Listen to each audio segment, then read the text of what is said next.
Hey, what's going on, everyone? This is Dakota from Information Creep, also known as Primal Sabbath. Greg, what gut are you in today? I guess this podcast gutter. I guess that's the only gutter I've been in today.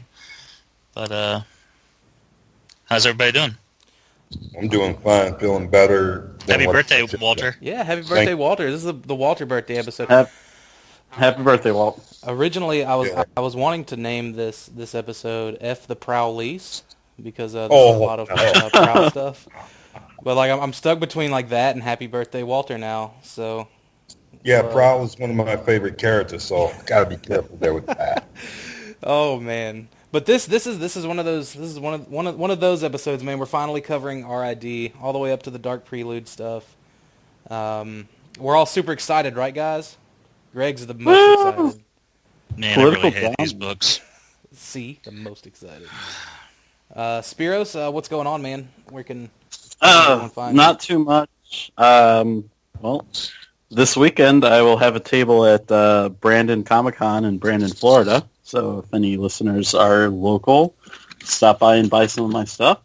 And will that be this weekend or next weekend? Because you know this goes up in a week. Oh, yeah. I'm sorry. Okay, this weekend, which will be last weekend for people when they hear it. So hopefully I saw you there. But you can find me on the Facebook groups being opinionated and getting blocked by people for no reason. Same. Walter, how's it going, birthday boy? What's going on, man? You excited? Yeah, I'm feeling better than what I was yesterday, you know. Got this dinner that's going to be made, because I'll probably leave it out here where I'm at by like close to 8. Glad to be here. I'd rather do the podcast than the Facebook drama thing, so I'm here. Man. I'm happy. So, speaking of podcast, this is part of the Cool Table Network, where you can find awesome shows like Shattered Cast Uncut, Enter the Realm, Beers and Bolters 40K, Plastic Fanatics, Stasis Logged, Nerd Rage Radio, Toy Detox 8 Weeks, Figure Bangin', and the Realm of Collectors Hangout podcast, Bro Down. So let's go ahead and get started, man. Robots in Disguise, basically, like the very first issue picks up after the Lost Light has blown up, and I'm pretty sure Bumblebee's like criticizing the shit out of Prowl, like, oh, so that was your big plan? That's what you had in mind? You were just gonna kill all of our friends? And I think that kind of like threw Prowl for a doozy. Like he wasn't really sure kind of what to expect there.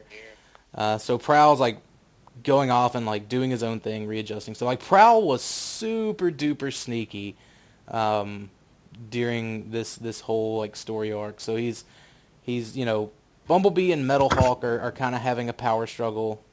Think of Metal Hawk as like, the one civilian running for president, and Bumblebee's like the old wartime veteran on the winning side running for president. So they're all trying to figure stuff out, and Metal Hawk's like, look, man, you can't treat these Decepticons like war criminals, and Bumblebee's like, well, but they kind of are. Meanwhile, the Decepticons, I think they're still running around with inhibitor deterrence chips in their heads, which keeps them from transforming, and Bumblebee wants to blow them all up at any given point he can. Some super, like, shady shit for Autobots, but again, I think most of that was Prowl's idea anyways. So, but the Decepticons are kind of holed up in a little area. Ratbat has kind of taken command at this point.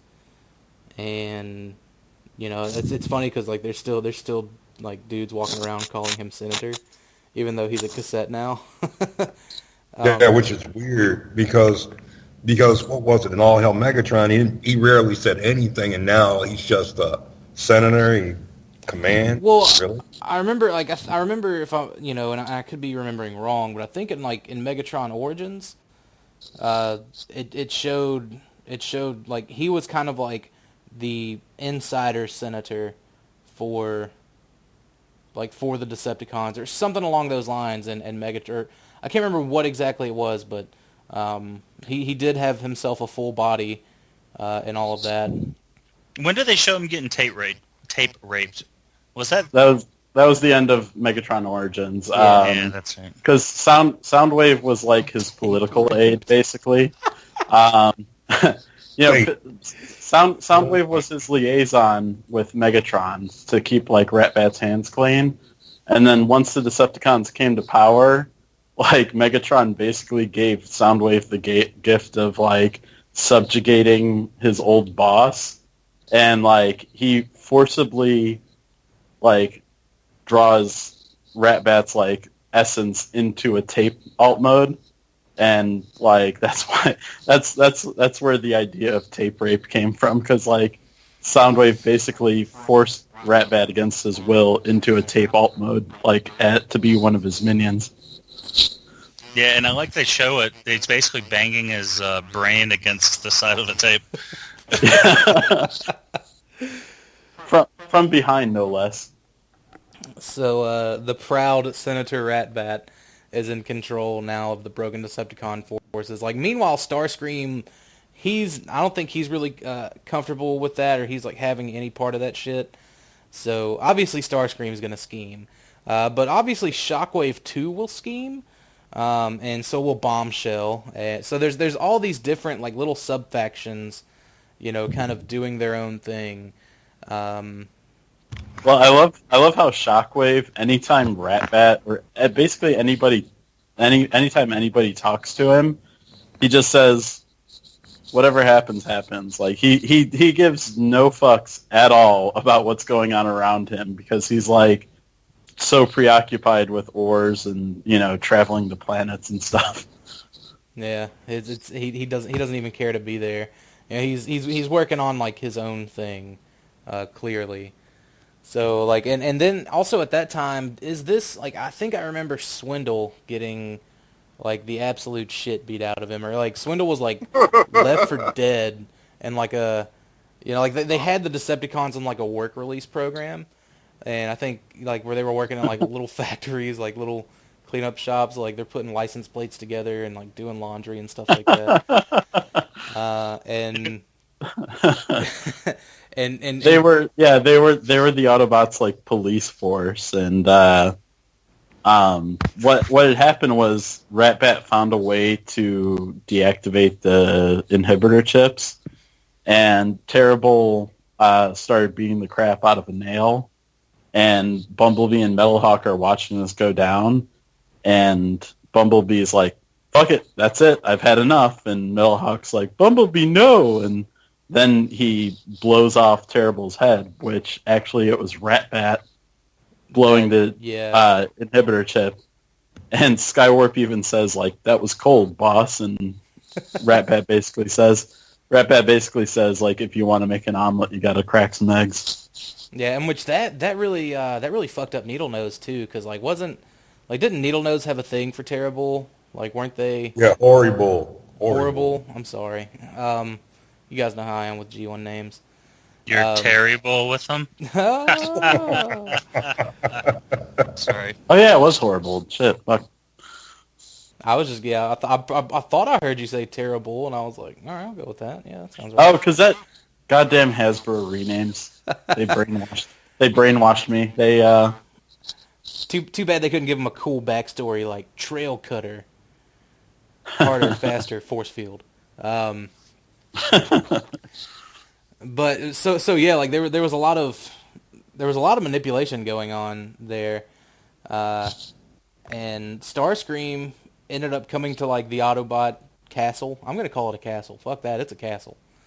And I think like they all started like pinning their guns on him, and I'm pretty sure he got the shit beat out of him in the courtyard there, and then he finally got to come up and like talk to. I believe he talked to like Bumblebee and Prowl about some things, and he was like, "Look, there's going to be an assassination attempt at tomorrow's big speech. You know, blah blah blah. We need to hold elections. You know, stuff like that." Because Bumblebee was like, "Look, I'm cool if everybody wants to, you know, elect a candidate. You know, I'm fine. Metalhawk, you're obviously in the running. I'm in the running. So you know, we'll just have us a good, you know, 1v1." So Prowl, who talks to RC, which is a certified bounty hunter at this point, like, I even think she was like, she wasn't like really too cool with that either, but she was just kind of doing it to do it. Yeah, she likes killing. Yeah, she actually assassinated Ratbat, like, while something was going down. It was the speech. It was the big speech was going on. Like, I think I'm pretty sure, because, like, Skywarp had teleported into a tower, and I think Ratbat was still back at the base. And I'm pretty sure she just incapacitated Skywarp, and then she made her way to where Ratbat was, and he was obviously, he just stayed there so that way he could claim ignorance. Well, Prowl is the one who incapacitated Skywarp in the tower. Prowl was the one that beat the shit out of Skywarp? Okay. Yeah. That way his hands would be all nice and clean, because he was in the tower stopping the assassination. Oh, so. Dude, I'm telling you, man. The Prowlice. The Prowlice is wild. But, isn't that, like, the first kind of string in a kind of long-running thing with Prowl in this particular book, where he was always getting his eye punched out? Like, he always had damage to one of his eyes. It was the same eye. I mean, there were certain things that were happening there to him. And I don't want to go too much further about it, because it was like his behavior was being erratic. Well, and then we find out, and I think we even touched on it in the last issue of Information Creep, we will eventually. Basically, Prowl at one point had some shit on Chrome Dome and was trying to use that as leverage before he left. And to get him to get the Phase 6er like technology out of Overlord. He's like, listen, you gotta do this. You gotta do this for me, because the Autobots need Phase 6ers, or we need to figure out what makes them so special. And Chrome Dome's like, no, I told Rewind I wouldn't do that anymore. And he was like, be ashamed if something happened to Rewind. Yeah. Probably like a Minecraft creeper. He's like, that's a nice Conjux Enduro you got there. It'd be a shame if somebody blew him up. Yeah. And that's whenever Chrome Dome went batshit, like, bent Prowl under over the table, and Nemo raped him. I'm coined that term. We are going to trigger so many followers. Oh yeah. Now, if we're going to trigger people. Now, the creeper, the Minecraft creeper, that's the thing that looks like a giant green penis, right? Yeah. Okay. Yeah. Yeah. Okay. And that's what your kids are doing on the internet. They're playing with giant green penises. That's not my kids, but, I'm sure everyone else's. I don't mean specifically you. I was saying out to the people listening. Okay, well. You microaggressed me there, Greg. Oh, don't micro trigger. Check your privilege, Greg. This is a clean show. Is it? Yes. So. Oh no. After we just talked about Nemo rape. Chrome Dome forcibly erased memories from Prowl's head. Basically. Got it.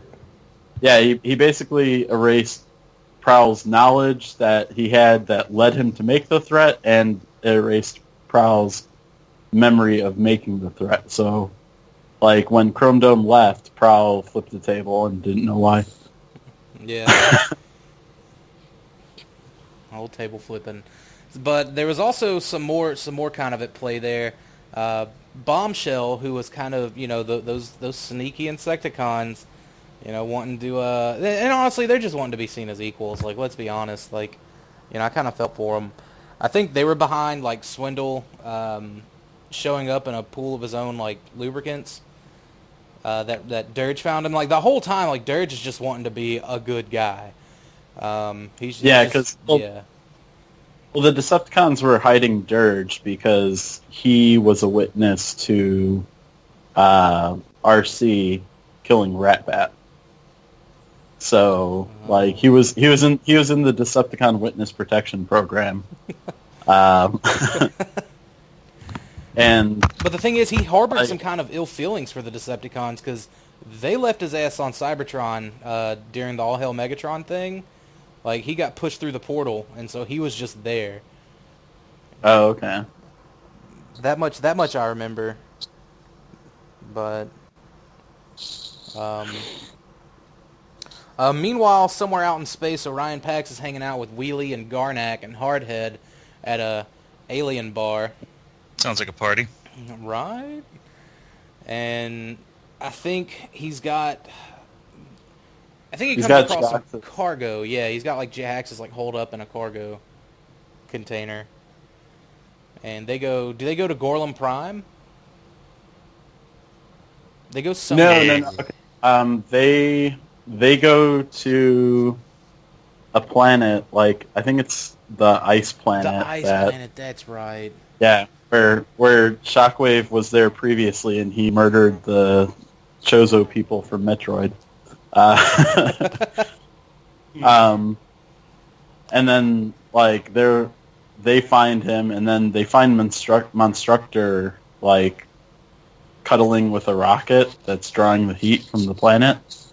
And then Bludgeon's there, and then Monstructor gets free, and Prime, because he knows the secret weak spot, of Monstructor, like, disassembles them, and Garnek gets attacked, he loses an eye, Wheelie gets stabbed through the chest, and then, like, everybody escapes, and Garnek shows up with an eye patch and some metal plate over his chest, and Wheelie is just fine.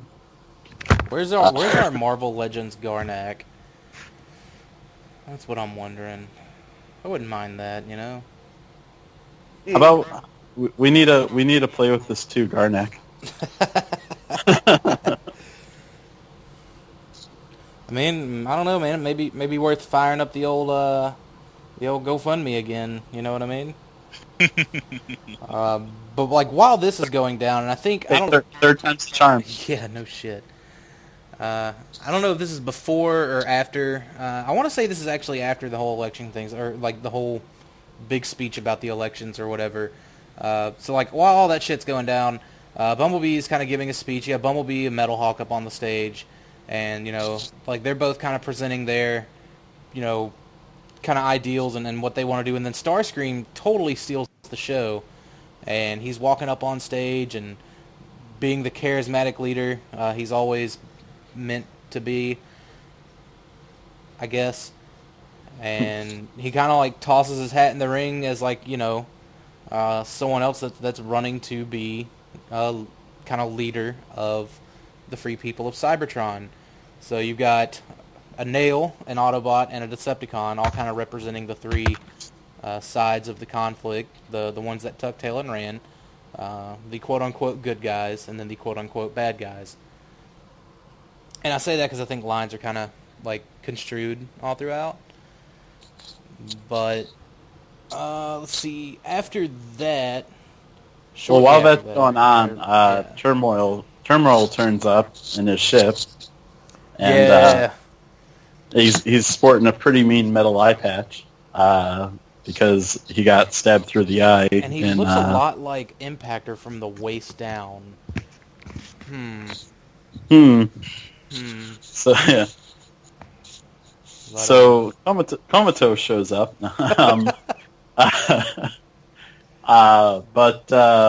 So he shows up, and there's something really weird about his ship that Wheeljack is investigating. This was actually probably my favorite of the stories, because Metal Hawk's always been, no, give him another chance, like they deserve another chance. And except for whenever Turmoil showed up, Metal Hawk was like, no, fuck that guy, you kill him right now. Right, and they actually tied it directly into the Drift miniseries. Yeah, because he was saying how Turmoil's forces were eradicating his group, and then it's so funny because Prowl's like, you didn't tell him, and Bumblebee's like, what? And Metal Hawk is like, what did? They're like, oh yeah, like the guy who killed all your buddies was on that ship that exploded. Yeah, he and I think like didn't Metal Hawk and Drift talk in at some point in like the death of Optimus Prime or something like that? But yeah, like they were kind of like trying to not tell Metalhawk that particular person was an Autobot at this point. Right. And that didn't really please Metalhawk too much. He was like, "Wait, so you're just gonna like keep this shit from me, just so like I would still kind of play my part, or whatever." Which was interesting, but Wheeljack. Oh, go ahead. The thing with Metalhawk of it is all this is going to come back on him at the end. We already know how that all turns out. Oh, yeah. Well, kinda. Yeah. So Silverbolt and the aerial bots get pissed off with Bumblebee because they think he's too lenient on the Decepticons, so they take off for the Cybertronian wilds, which apparently when ships come into Cybertron, it tries to grab them. Like the planet is alive and hostile. And then Ironhide and the Dinobots go out searching for the aerial bots, and whatever signal is being broadcast in the wild. And Skylynx is with them too, because he's a dinosaur. He's the missing Dinobot member. So the signal starts making the Dinobots super aggressive, which is kind of weird. Like that's saying that you're making a pit bull more aggressive. And like they basically like all attack Ironhide, and Ironhide shoots Sludge's dinosaur head, and then he gets stabbed by Swoop, and then Sludge appears like fine the next issue. He's like, learn your anatomy. Yeah, it's like learn your anatomy. My head's down here.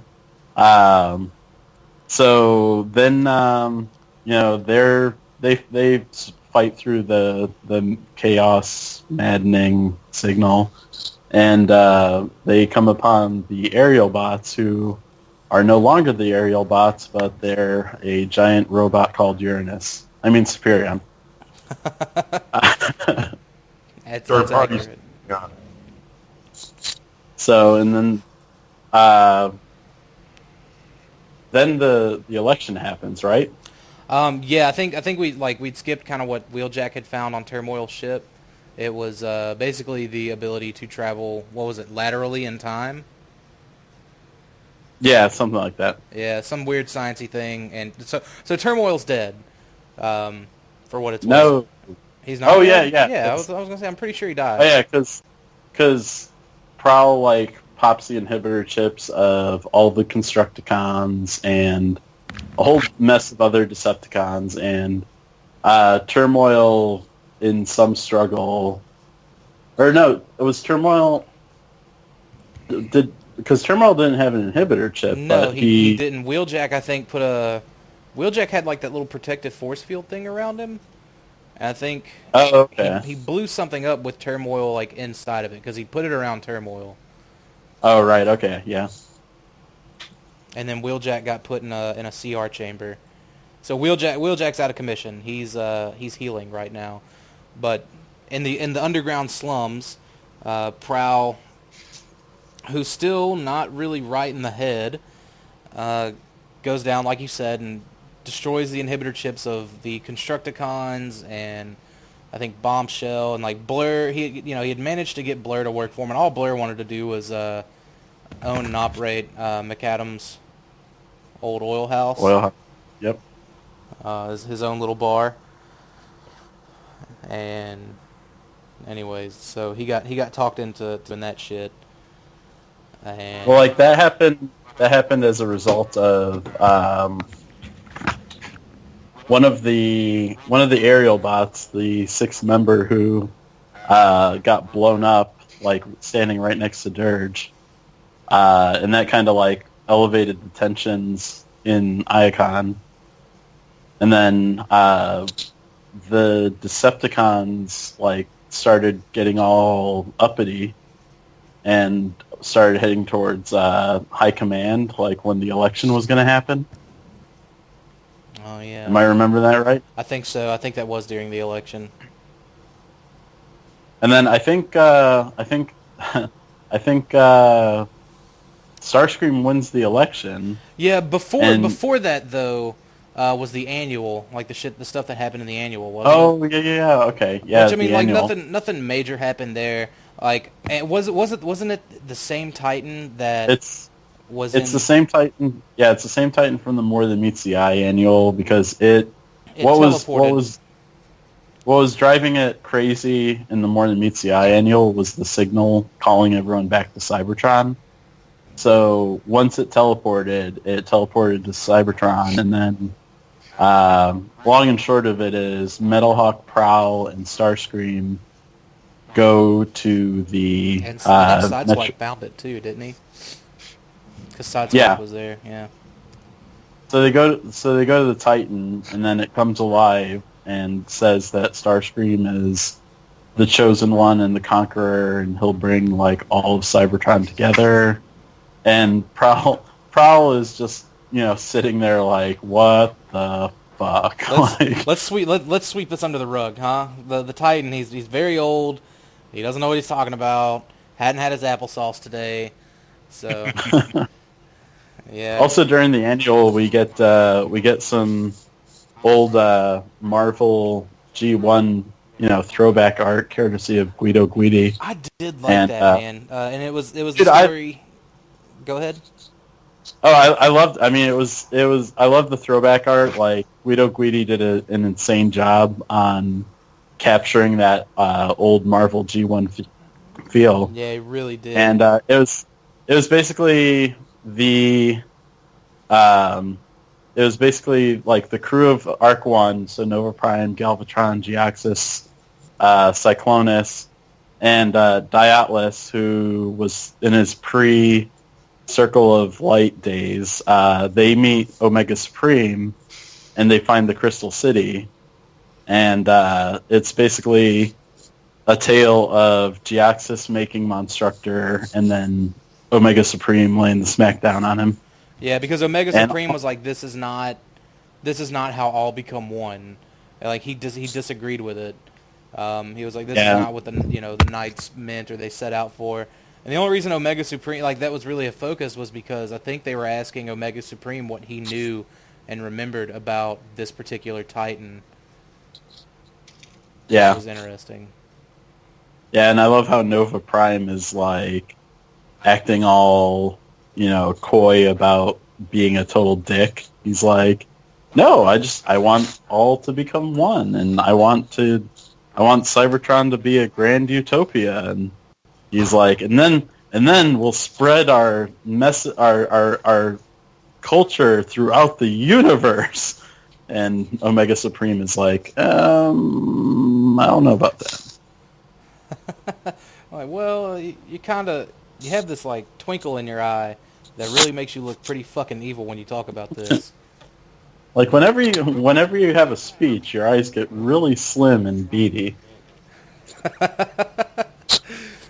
But yeah, like like you said, like that's in the nutshell, the annual. Like at the end of it, Prowl's like, "Hey, well, let's just sweep this under the rug." And I think there were at that point a lot of the people that were kind of gathered around the entrance. They had made their way down. They're like, "Oh, we don't think so, Prowl." And so Prowl's like, "Shit, fuck, shit," even more upset because all of his plans are not coming together the way he would like for them to. But then the election happens. Yeah, Prowl basically urged Bumblebee to have the election because he was super confident that his candidate was going to win. And then an unlikely candidate won. So very is that foreshadowing writing for the time? is that IDW foreshadowing real life? Illuminati confirmed. But so John Barber is part of the secret society that runs the U.S. Dude, he's got to be. Oh, does that mean James Roberts is part of the secret society? Hopefully. Yeah. Yeah. I would like to live in that society. What happens after that? Like, oh, that's right. Isn't there like another big fight? Like Shockwave? Is it the Shockwave fight? Or is this whenever Megatron comes back? Yes, Starscream is relishing in his victory, and he's standing on the balcony of the Autobot castle. With just naked bitches all over him. And he's like, yes, I finally made it, yes. He's got a pimp hat on. He's doing coke. That looks like... And then out in the distance he sees a shadowy figure, and he's like, no. He's like Palpatine in Star Wars. He's like, no. And it's Come on, Megatron Greg. I thought that would get a chuckle out of you, at least. I know. Greg, dude, you enjoy RID so much, though. Yeah, no. You were like, man, I can't wait for us to do RID. These books are just so convoluted. Like, there's just so... I don't know. Well, hey, we've managed to cover a decent amount in an hour, which is 30 minutes. Pretty well. No, 30 minutes. Oh, because we've been talking for an hour. Okay. Yeah. They just... This is the part where Hasbro really got there. That's when... Because before Hasbro kind of left IDW be. Yeah. For a while. They had for a while. Use and our then toy James designs Roberts... and, like, that was it. And James Roberts got away, and he got away. I think next week we can get into where they started digging their claws into him. But, he got pretty free reign for his first couple of years. But this is where, the Hasbro involvement was a little over the top for me with designs and characters changing and things like that. It just, I don't know. And then the writing on these books was horrible. I think maybe in my opinion, if More Than Meets the Eye hadn't been running at the same time, so there wasn't something to compare it to. You know what I mean? Something that was so good compared to something that was so mediocre. So, yeah, I'm not a fan of these books at all. But that's just me. You're right. I would like to point out, I think the thing that kind of attracts me to these books is there was nothing to do other than just Cybertronians. Transformers and that was it. I mean, yeah, there was the shit with Garnak and Wheelie and Prime and whatever he was doing. But there was no Earth this, human politics, that, at least not yet. And I think that's why I liked reading these particular stories the first time through. It's definitely, they're not books I can read 3 or 4 times. Not More Than Meets the Eye. I think every time I get done reading it, I'll just start it again. Because there's so much there. It's good reads, and we gotta wait a month till the next issue of Lost Light, so take it up somehow. Yeah.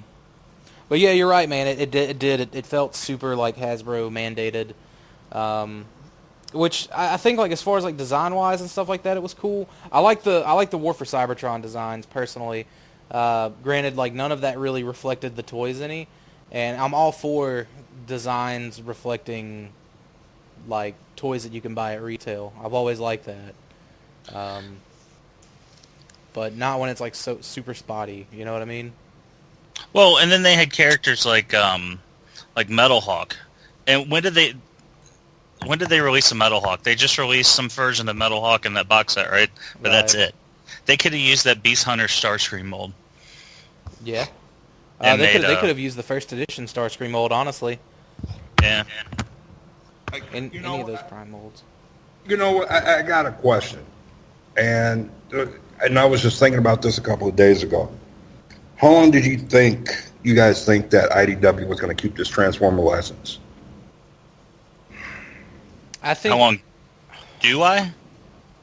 How long do you think... Well, let me rephrase that. How long do you think they can keep it for? I would assume they've got to sign a yearly thing, or every other year thing, similar to other licensees. I would think. That's a weird question. I figure they have it for at least a good long time, because the Power of the Primes toy line will come out, after the Last Night toy line wraps up. and that's like their next big event. So yeah, but we remember how big the Titans Return event was, right? And that was pretty small. That 4 books. That's half of Till All Are One. Yeah. I mean, the reason why I'm up here asking was because I was just thinking, and it just hit me, like I said, a couple of days ago.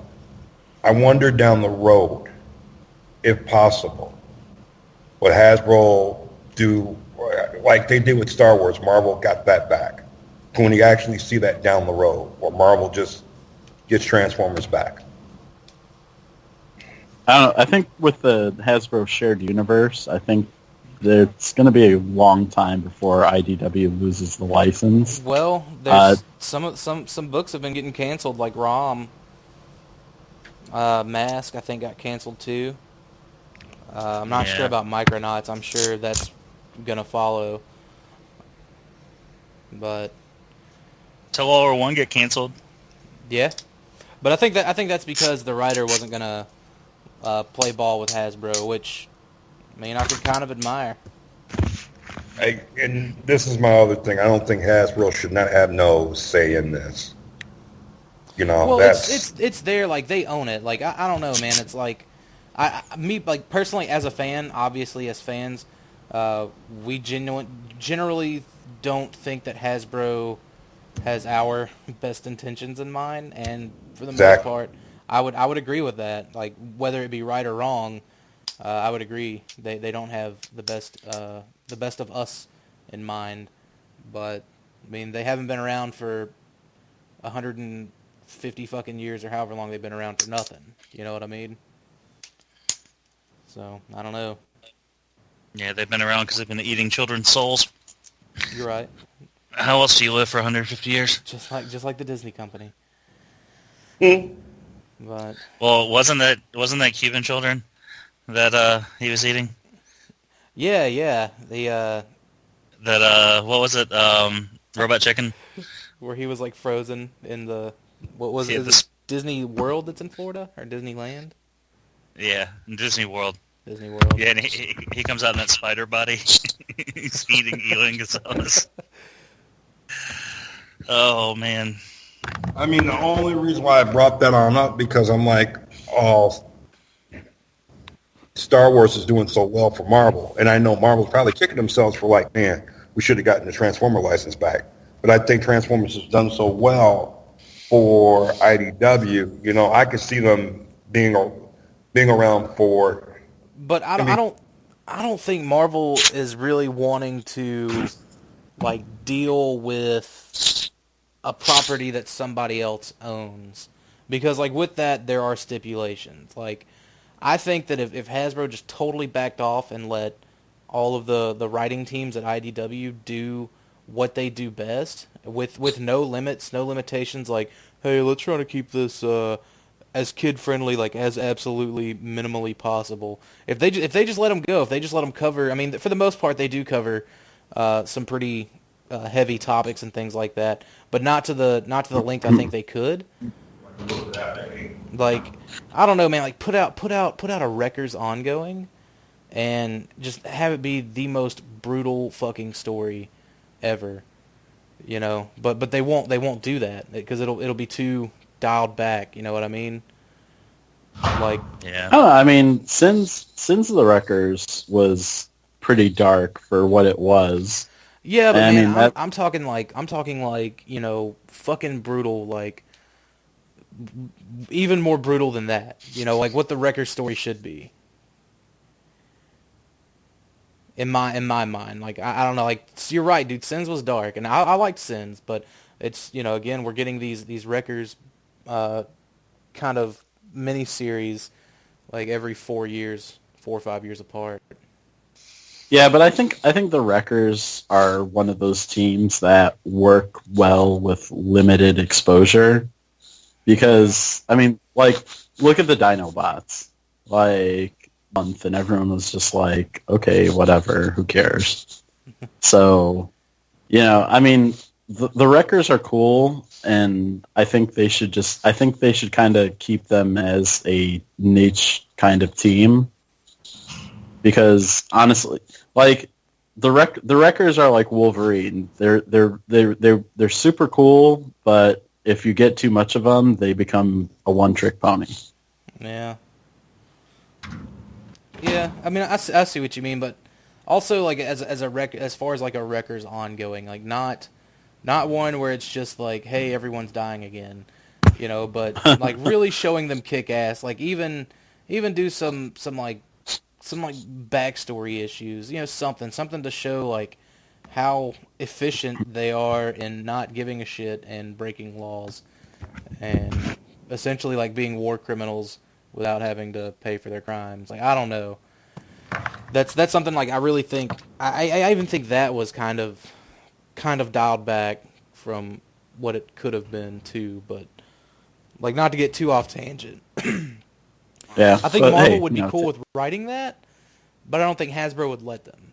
So I don't know. I think Marvel would like make every Wrecker, some kind of token diverse person. Like, yeah, you're probably like right. Arcee would be the new leader of the Wreckers because she's female, and then like, Yeah. I don't know. I'm not a huge fan of Marvel just because it seems like half their books are being canceled or like retconned because they're trying to be they're trying to be super diverse and it's not selling their books for them. I'll be honest. While we're just on the subject, I've liked the new X-Men books so far. At least the ones that I've picked up, Blue, Gold, and Weapon X. I think they've all been good. Me personally.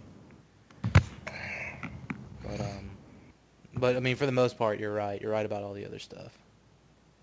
A lot of their shit's canceled. So Megatron comes sauntering into Icon, and he's looking pretty rough after defeating the Decepticon. And I love it because Bumblebee's like, I don't know if it's because he's pissed off that he lost the election, but he's like, no, fuck this. We're not giving Megatron a chance. Like, and he just tells everybody to open fire on him. And then Needlenose is like, stop. Why are you shooting him? Stop it. Stop. He deserves freedom too. He's like, Megatron gave me my hands back. No. Wow. Dude, that is still the funniest panel in, I think, all of IDW. Was how am I supposed to shoot a gun with no hands? But, and it's like, my lord, how can I shoot a gun with no hands? But so what that like all of this, I'm a little spotty on. Like I know he ends up getting his new body back, but I can't remember how. So he, like, Needlenose stops Bumblebee from executing Megatron, essentially, and Megatron's taken into custody. And for what? I mean, he like, saved the planet. Yeah, like, he's taken into custody, for being the Hitler of the Transformers universe. So Starscream goes to talk to him, and he's like, just don't fuck this up, because he's like, I'm going to win. Like, this, like, he basically says the Decepticon colors the Decepticon flag will fly over Cybertron as long as you don't mess this up with whatever you're doing. And Megatron is laying on a table, and he's completely non-responsive, except for after Starscream says something about the Decepticon flag, and then he smiles a little bit, and Starscream flips out, and he's like, let me out of here right now. And I gotta leave.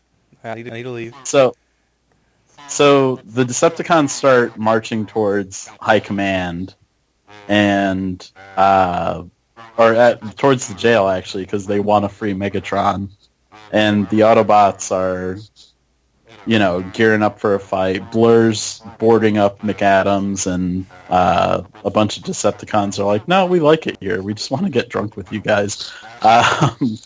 So the Decepticons show up. Warpath shows up in his Generations body, like really, really, just spot on art. Like he looks exactly like his Generations toy. And then Decepticons free Megatron, and meanwhile, Wheeljack is out of the CR chamber, and he and Prowl are going to the Black Room, like because Wheeljack discovers that all the surveillance cameras are active except for one surveillance camera that's completely blacked out. So Wheeljack and Prowl go to the Black Room and find all the Decepticons that were killed like by Prowl in one place, and Prowl starts acting super weird, and like he's got Wheeljack on his knees with a gun to his head. And Bumblebee, Prowl, and Starscream show up to the Black Room, and Megatron's there, and Megatron's not there because after, doing his evil villain speech to Wheeljack, he goes to get his new body, and Prowl executes Wheeljack, which surprise, surprise, fake out death. Spoilers. James Roberts must have helped write this. Yeah, James Roberts probably was like, it would be smashing is if that you shot Wheeljack and then you didn't actually kill him. So Megatron shows up in his shiny new body, and he tells Bumblebee and Metalhawk and Starscream that he was behind the signal because the signal for that created the Decepticon came from Cybertron, and he tells how the aerial bots succumbed to it when they went out into the wild and they became one, and then Prowl starts talking, and then Bombshell is like standing right next to him, and then he reveals that when Prowl confronted Bombshell, some advanced Cerebro shell like crept into his eye and took control of him. So Prowl's been under the Decepticons' control, pulling strings on the other side for 3/4 of the series, and then is this where Metalhawk dies? Yeah, this is where Metalhawk dies, and the big combination that everyone is oh so fond of happens as well. Yeah, so Megatron orders all the Decepticons to go forth and start, ransacking Iacon, and then Prowl is like, Bumblebee, how did you not know it was me? It wasn't me. And I love how pretty much all the readership was just laughed at that line, because it's like, you were a super dick before, Prowl. How could anybody really tell that it wasn't you anyways? Yeah, not a whole lot changed there, bud.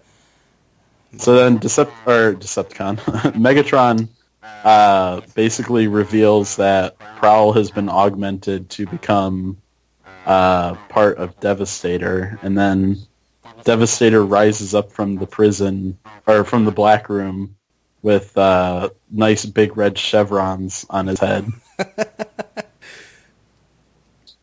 And no crane hanging off of his shoulder, just little police car bits. Now, yeah. I will say I did like this part. I thought this was so batshit silly, insane that it worked for me.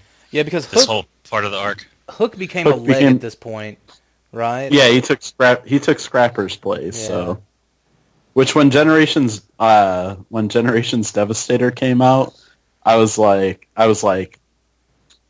maybe they worked in a way for him to become a leg somehow.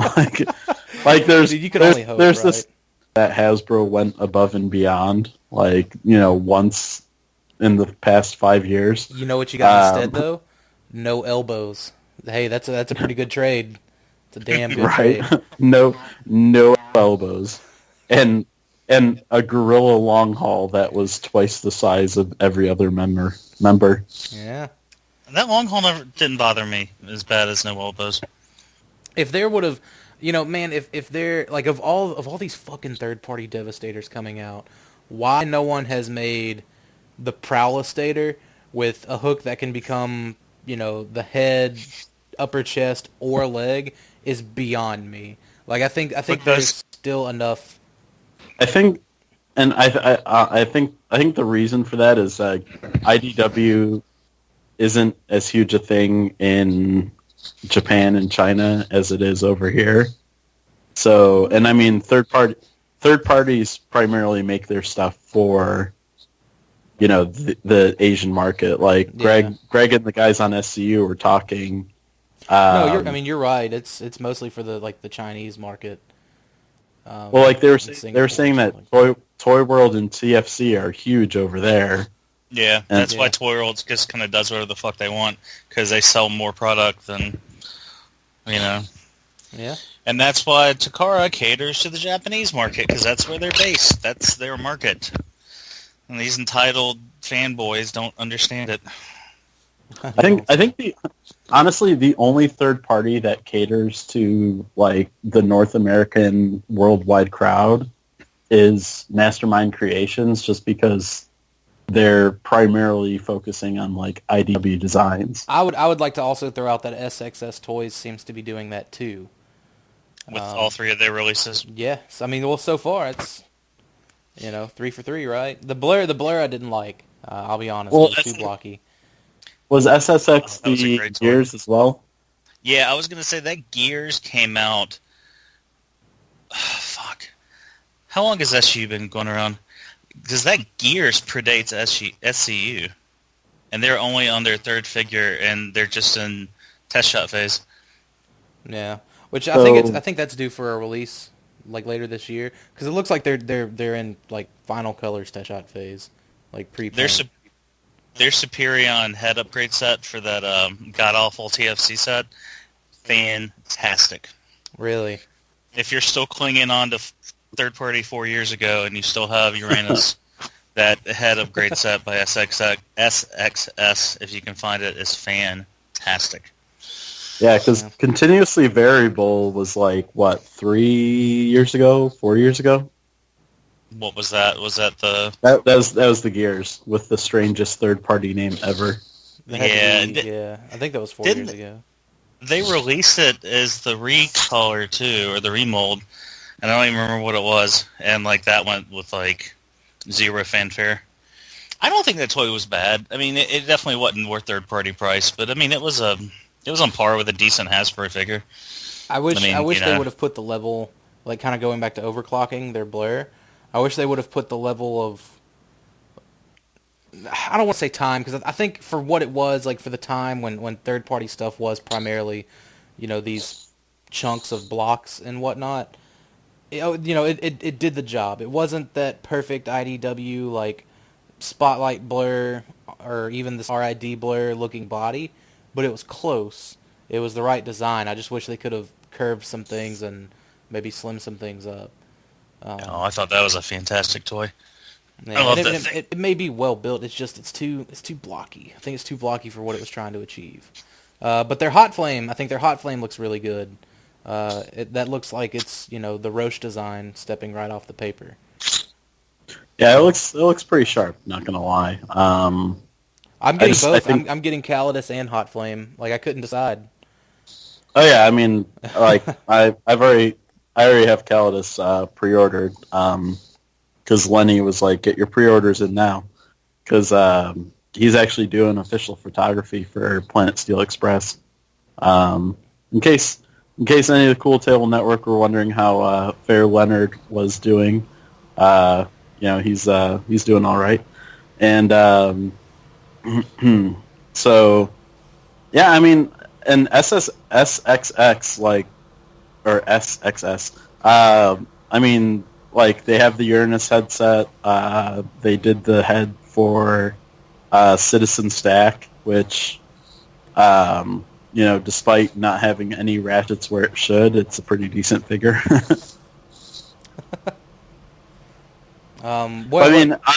Honestly, Citizen Stack is probably a Voyager liter-sized toy that was just upsized to masterpiece scale. Well, that was because they left it to a vote. Like they asked. Oh, they did on TFW. How fucking foolish! I would never. if I had my own third-party company, I would never leave the scale or the size. I would never put anything to a vote. Let alone on TFW. It wouldn't happen. So Prowlice, as he is affectionately known by the fandom, is going on a tear in Iacon, and Superion and the Dinobots and Ironhide show up, and they trade blows, and then Prowlice promptly ripped Superion in half, which was kind of a what the fuck moment for me. Yeah. Because I was Silverbolt's hurt, and that's it, huh? Well, I don't know, he ripped him apart, from one shoulder, down to his hip. Yeah, so Silverbolt's the only one hurt, right? Yeah, which apparently one of the key members of the aerial bots suffered life-threatening injuries, which isn't Silverbolt.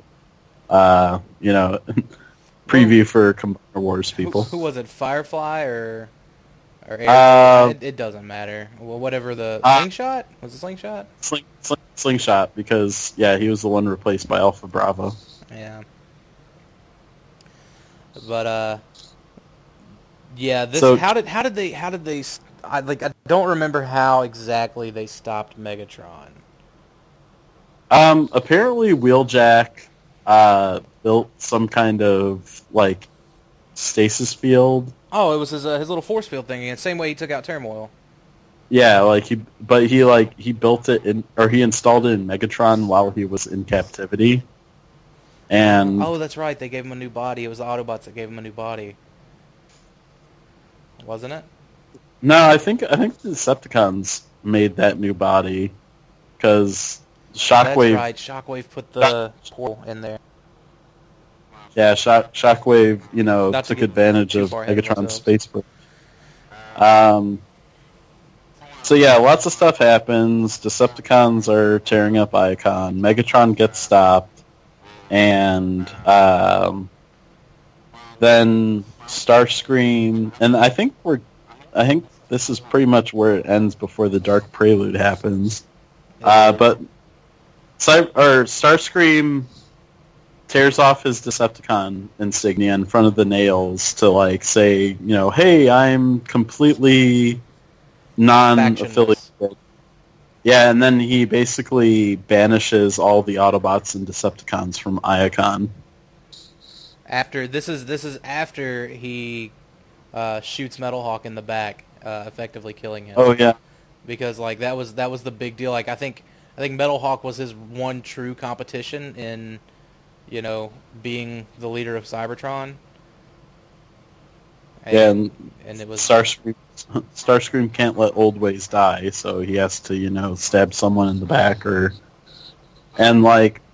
Metalhawk was one of his only friends. Yeah. Wheeljack being the other, but his head was blown off, and then Metalhawk being his friend / competition. But I mean, like Greg said, for the most part, RID was just kind of a clusterfuck of plot lines and ideas. I only caught up on it in trade paperback form. I never even followed it in real time, just because I was so disinterested in it. And it's kind of funny because it centers so much on political drama and all these shady backdoor things. And it seems like if you looked at James Roberts and John Barber, James Roberts would have been a better fit to write RID, only because he's such a political entity outside of writing for Transformers. because if you don't follow James Roberts on Twitter, he is very invested in like the political goings on of the United Kingdom and the world, honestly.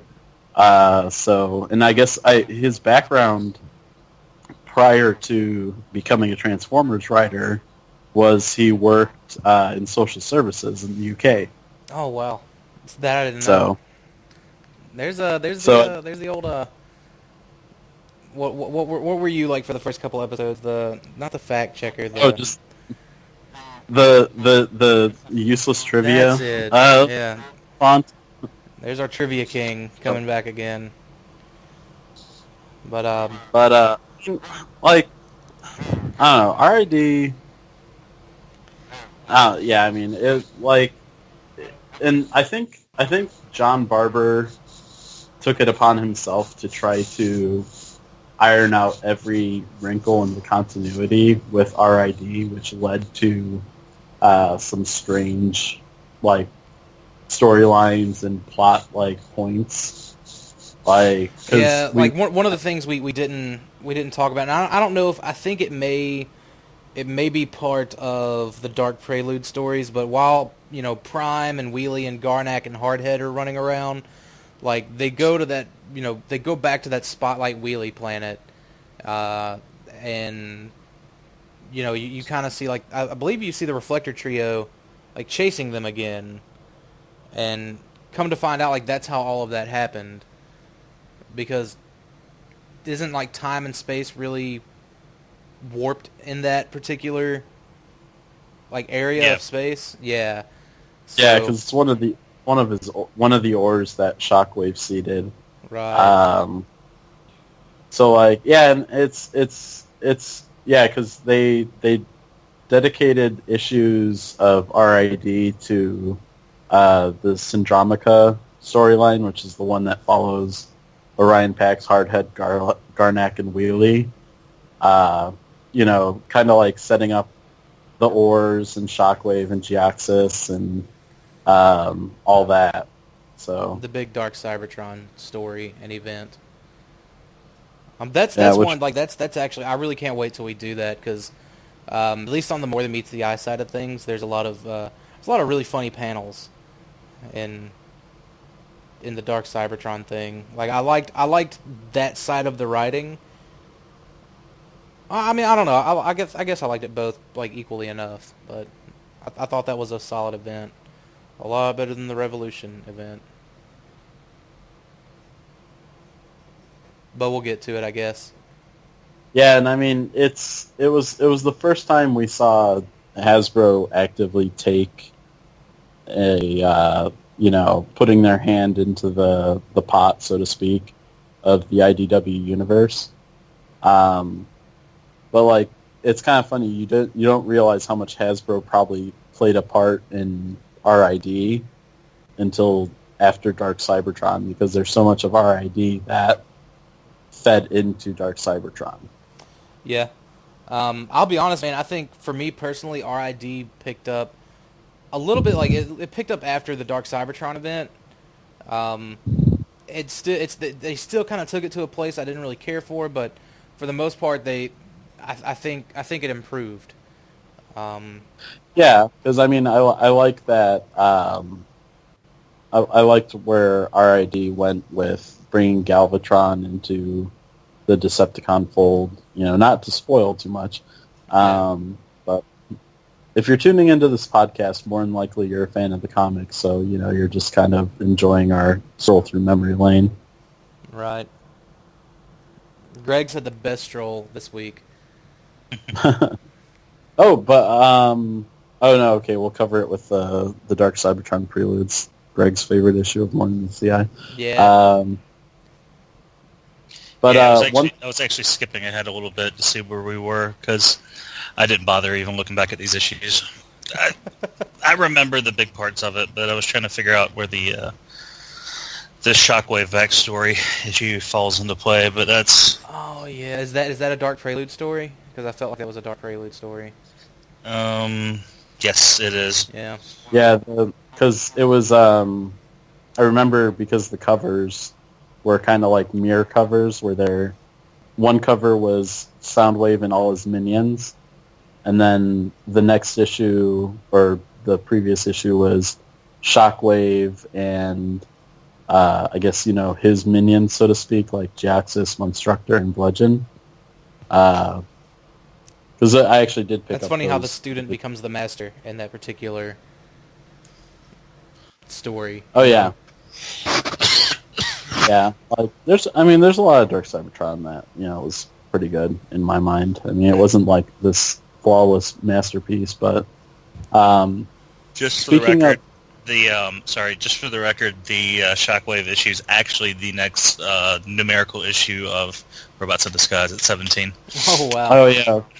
Yeah, that's why I thought I couldn't remember where it was. I was like, shouldn't we be getting to that?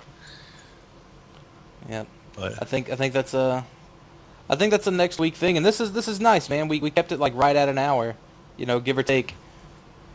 So.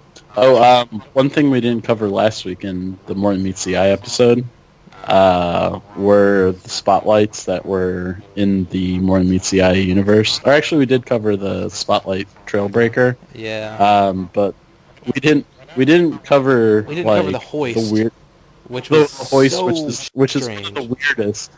Which is one of the weirdest spotlights because, and it actually has one of my favorite panels on it. Because Swerve, Hoist, Sunstreaker, Bob, Perceptor. Was Perceptor down there? Yeah, Perceptor got his lower half melted to the floor of the ship, which was, since the ship was on its top, it looked like he was on the ceiling. Oh yeah, okay. So I love it because there's a point where they tell Swerve to not talk, and it's it's like urge to speak 96%, 97%, 98%, 99%, and he's like, they're just the looks of pain on his face. Like, there's even one point where he sticks his whole fist in his mouth. But, I mean, it's... Okay, so they crash land on this planet, and... I actually think, if I'm not mistaken, those two spotlights belonged in the first half of the Season 1 of More Than Meets the Eye.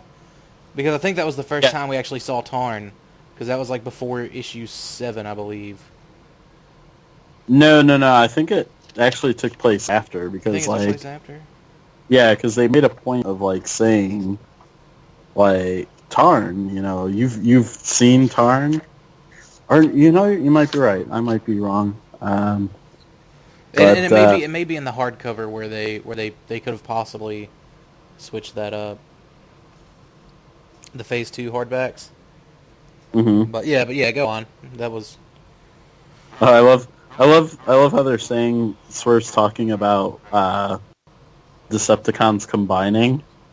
And Hoist says something like, they can't combine, and Swerve says, matter of time, Decepticons are obsessed with combining. Put two of them in a room, and within seconds, one will be standing on the other's shoulders. Fact.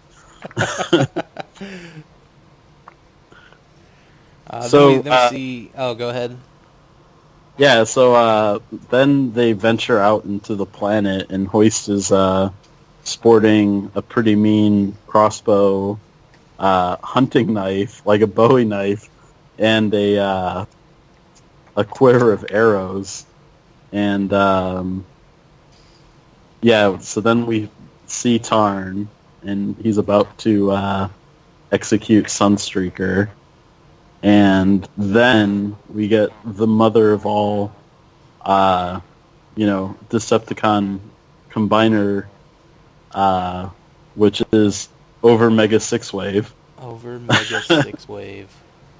Yeah, which it's like Hoist's hallucination of... No, I thought that was Swerve's. Because it was going off of like whoever had the biggest sphere at that point in time, like before they passed out from lack of energon. I thought. Yeah, well, I mean, Hoist is the one who Hoist is the one who encounters over Mega 6 Wave. Yeah. But yeah, we come to find out that like everything that's happening on this strange planet is a result of the planet basically being some hallucinatory Defense like mechanism. mindfuck defense mechanism. And it come to find out that Hoist's worst fear is to be alone and forgotten, and that's how the issue ends. Because he thought he actually imagined everybody like Bob's worst fear was Metroplex. Oh, So, yeah. Hoist figures it out, and he starts knocking everybody out. Like, he punches out Perceptor, he conks Bob on the head, and then he's all by his lonesome. But the only reason I wanted to talk about that was over Mega 6 Wave. So the ultimate combiner. But man, I think that does it for us this week. Anyone in objection? Anything anybody wanted to talk about? Not really. I think we're good till next week. Greg, man, I appreciate you hanging in there with us. What? Oh, why wouldn't I? I told you I was going to be back. I just had those weeks where I had other stuff going on. Well, I mean, no, because it was RID, not because of anything else. It's fine. Yeah. I mean, it's not the worst thing in the world. There's just some silly shit that was done in the name of selling toys. Obviously, that's what it's for anyway, and setting up the big event that's coming up. So, but anything with Devastator and it's pretty cool. Pretty cool, in my opinion. So, I hear you. Yeah. And over Mega 6 Wave. Combiners, man. Fuck But yeah, dude. minus the waffle. But that's gonna do it for us this week. Greg, where can people find you, man?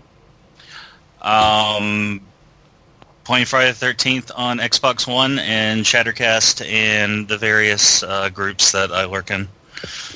That's the most American thing I've seen and heard all week. Glad to see there's another fellow Xbox player in here. Well, I'm getting a PlayStation next, so. Oh. Well, But yeah. you know, I've stuck with Xbox since they first came out. Yeah, man, I'm thinking about not making like the switch, but just like adding to. There are some Oh, good definitely, games yeah. coming out, but Crash Bandicoot, man. oh, dude, taking me back to when I was like 8. It's gonna be fun. oh god, now I'm old. Yeah, I was gonna say. Sorry, guys. Taking me back to like high school. Spiros, where can people find you at, man? People can find me in the Facebook groups. If any listeners want to chime in, give us feedback, ask us questions, or suggest a topic for a show during one of our off weeks, you can reach us at informationcreep, all one word, at gmail.com. Or you can find us on the Twitters at info_creep. And you can find me very sparsely updating the Toy Detox Twitter at _Toy Detox. And you'll probably see me in the group either white knighting for MMC or pissing people off because I'm saying Hasbro sucks. And you can find me everywhere at Primal Sabbath or at your local stop making money. So until next week, guys, thanks for tuning in, and we'll see you guys later.